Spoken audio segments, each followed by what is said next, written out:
All right. Today, let's talk about how to get to the next level of mastery.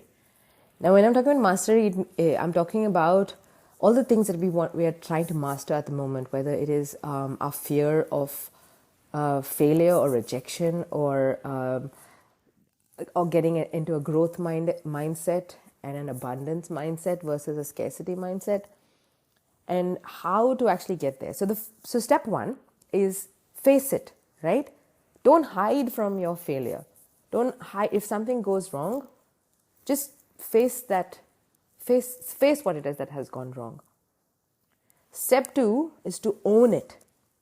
Own it because it's all a part of the process. It's all a part of stumbling and growing and learning, and it's going to be okay. Yes, you've made mistakes, but you own it, take responsibility for your actions, and just move on from there, right?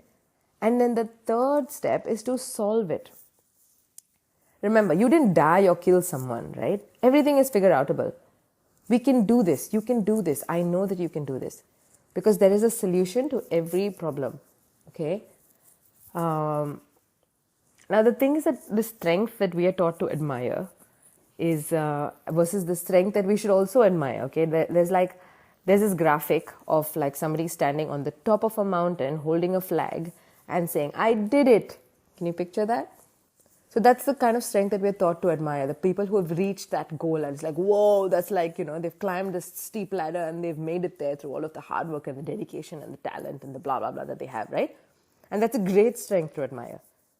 But there is one other strength that we should be taught to admire, and it's something that I know that each of us have got.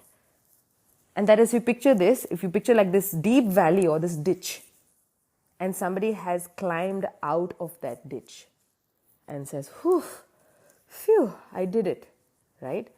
Because falling into a ditch is normal. It's a normal part of a process. And quite often when you kind of take that leap of faith and that courage and you start something or you do something and you're trying to get from point A to point B, it is not always a climb. It is sometimes like you fall deep into a ditch.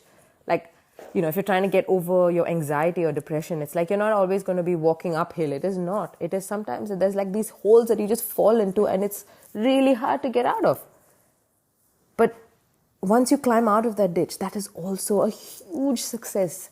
And if you have been able to do this, and I know you have, if you think about, instances in your past, I know that you have climbed out of many ditches.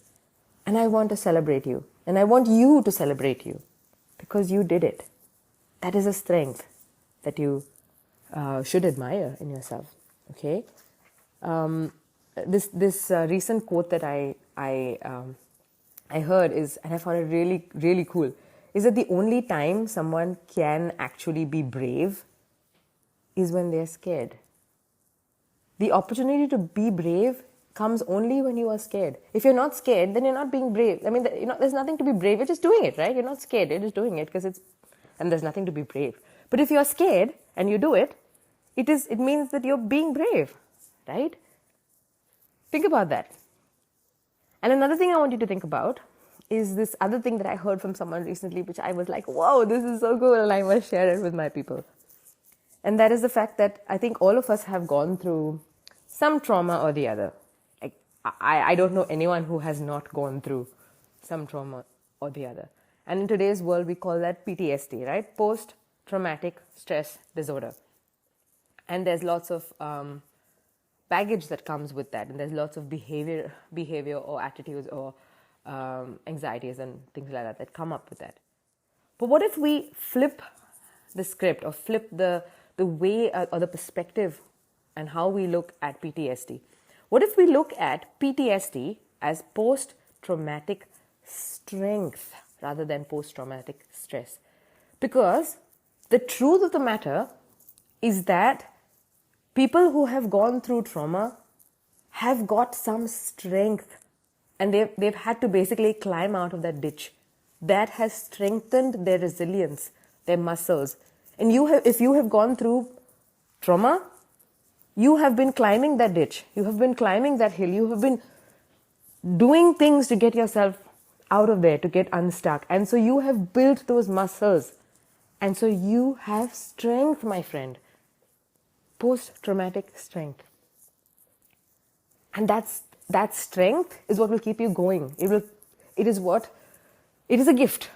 Honestly, it is a gift. It is in the Christian world that we say, if you go through anything, like no matter what happens in your life, and anything negative that happens in your life, God is able to bring about good in every situation.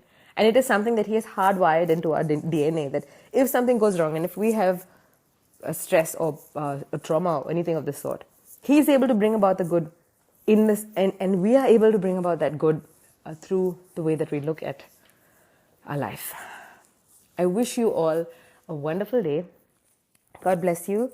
And I hope that this episode has inspired you. Please share it with others, and comment, leave me a review, just anything. And I would, because it'll reach more people that way. And it'll be a gift that you can give to the world. With all my love, have a wonderful day, and I will see you next week.